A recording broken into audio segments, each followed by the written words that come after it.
to invest in Selection? What are the key takeaways here? I think it really boils down to understanding, your own personal risk tolerance, your investment goals, and your time horizon.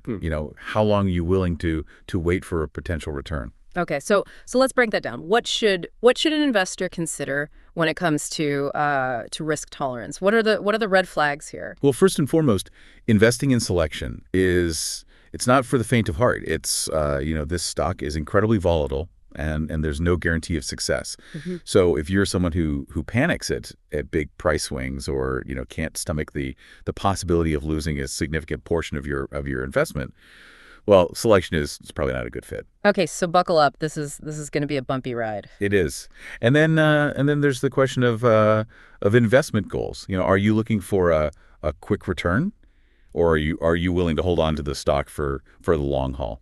Maybe even years. Because this isn't a get rich quick scheme, right? Absolutely not. Biotech investing, it's a marathon, not a sprint. It can take years, sometimes decades, for a company to develop a drug, get it approved, and then actually start generating revenue. So patience is really key here. So this is really for the patient investor, someone who has a long-term vision. Exactly. And if you're in it for the long game, well, then the potential rewards could be substantial. But remember, there are no guarantees in this game. Right. Absolutely. And lastly, there's the time horizon. If you need access to your money in the short term, say within the next year or two, well, investing in Selection might not be the best move. The stock it's likely to remain volatile. And you could end up, selling at a loss if you need to cash out quickly. So this is really an investment for those who have a long-term perspective and who can ride out the inevitable turbulence of the biotech market. Precisely.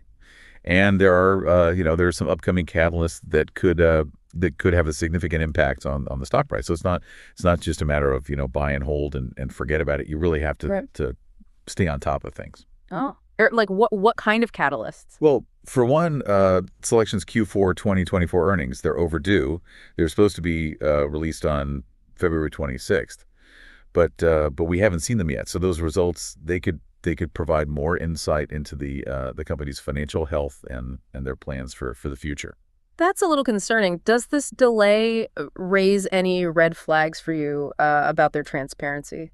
It's definitely something to keep an eye on, yeah. And of course, any further updates on SIL-204, especially if they continue to show those impressive results in human trials, that could significantly impact the stock. So there's definitely a lot to